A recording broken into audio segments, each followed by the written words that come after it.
adversely affected by their caring role.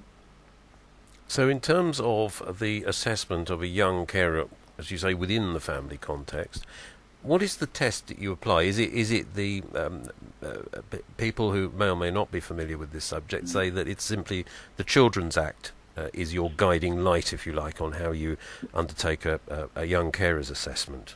Yes, the Children Act is the guiding light. That's the 1989 Children Act, and it introduced this idea about a child being a child in need, and in need if their health and development or how they are safeguarded might be affected if the local authority did not provide services for that young person or child or young person and their family. Is there in any sense the suggestion of in need rather suggests that there's a test that a young carer has to, or the need has to reach a certain level before support is provided. Is that true? That is true. Certainly support at an individual level, as opposed to many local authorities will provide support to, for example, a carer centre who will run services for young people that will be open access. But if it's a more specific service for the young person, then yes, there'd be an idea that their level of difficulty might have to reach a certain level. So that may leave then some young carers struggling. Yes, I think we know there are young carers who are struggling. And in there, that's where it's kind of key, the relationship with adult services, because one of the things that I think we would expect from adult services, that when the adult who's a parent is being assessed, an important part of that is how is their parenting affected, and is the care they're then provided with, or which they then provide themselves, so they get a direct payment, for example, does that take account of their parental role? Because I think in children's services, we would feel that really children shouldn't be seen as children in need because of issues that are essentially about their parents' care needs. Because their parents' care needs include their role as a parent.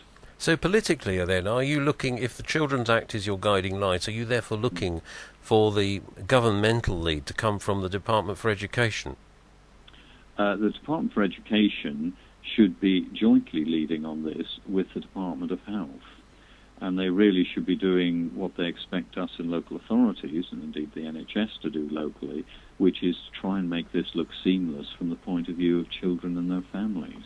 I mean, what we're encountering, I'm obviously not going to take you as an officer into political territory, but what we're being told in our investigation is that here we have a Department of Health sponsored care and support bill, which looks good for adult carers, but when it comes to children, we're being told, oh well, yes, well that's the Children's Act, that's education, you need to look there.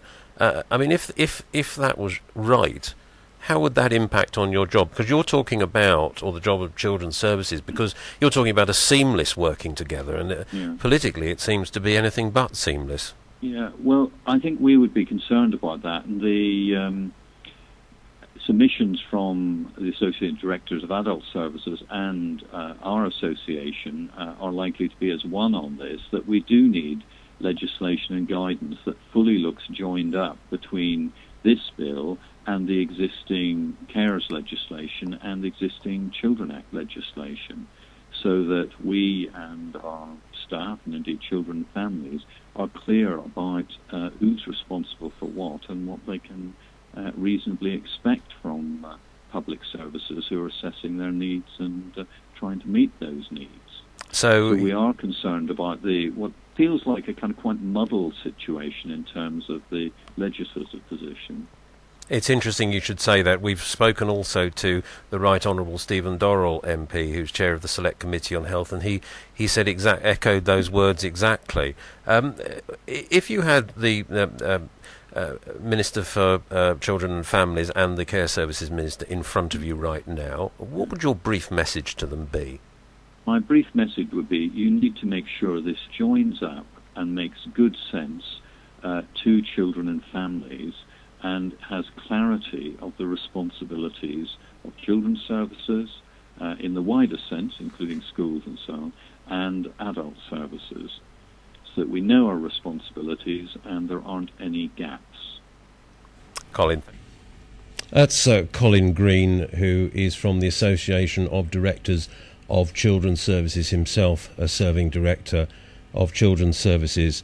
We're pleased to say that we're able to bring you now Paul Burstow, MP, former Care Services Minister, joining us on the line to Carers World Radio. Welcome to the programme, Paul. Good evening. It seems increasingly likely from our investigation that there seems to be an agreement coming, a consensus coming from people working in the field that young carers have fallen foul of this draft care and support bill should it become law. What are your thoughts on that? Well, I mean, I know that in your sort of investigations over the last couple of weeks that obviously a lot of people have expressed concern that this bill that has been particularly focused on supporting adults, but putting in place some new law around transitions for children into adult services has missed young carers. And to be honest, I think it is going to be one of the things that, as the bill goes through its what's called pre-legislative scrutiny process in the House of Commons and House of Lords over the next few months, will need to be looked at quite carefully. Because I think what we don't want to do is send any signal that in some way we don't value the role that young carers play. Quite the contrary. We need to make sure that they have the chance to have a life beyond their caring responsibilities, and indeed have the chance to have a good education and so on. We've been, in the course of our investigation, trying to talk to your successor as Care Services Minister and also to the Department for Education, the Minister of Children and Families. No one seems to want to talk to us. No one ministry appears to be taking the responsibility. I mean, people have used the words to us, muddled, needing clarity.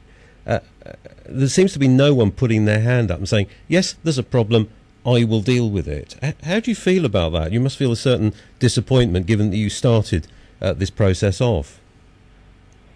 And inevitably, with a process like this, people quite rightly focus on the bits of the draft legislation that can still be improved. And the Department of Health, as far as I'm aware, is fully engaging with and open to a dialogue about what further changes are needed to the legislation.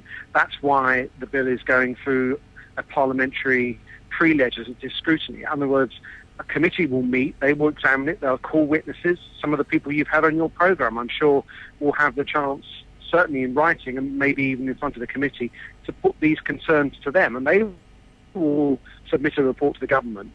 And if there's genuinely a feeling that the best way to ensure that carers policy is blind to age and focused on the needs of the carer and that children and young people don't get left behind, then that's something the committee can recommend.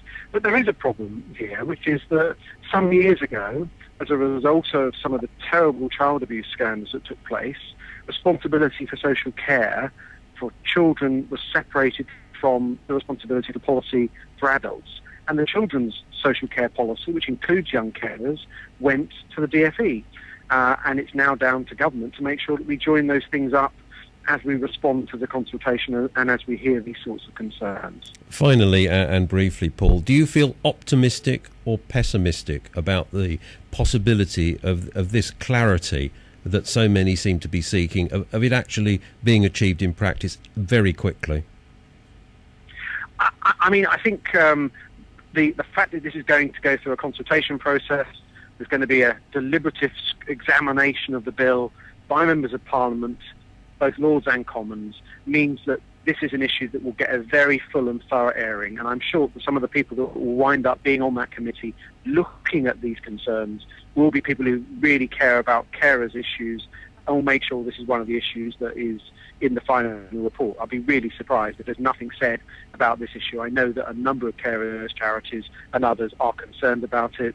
But I'm not able to speak for the government. Government will have to look at how they make sure the legislation joins up across two departments' responsibilities. And that's obviously something that Norman Lamb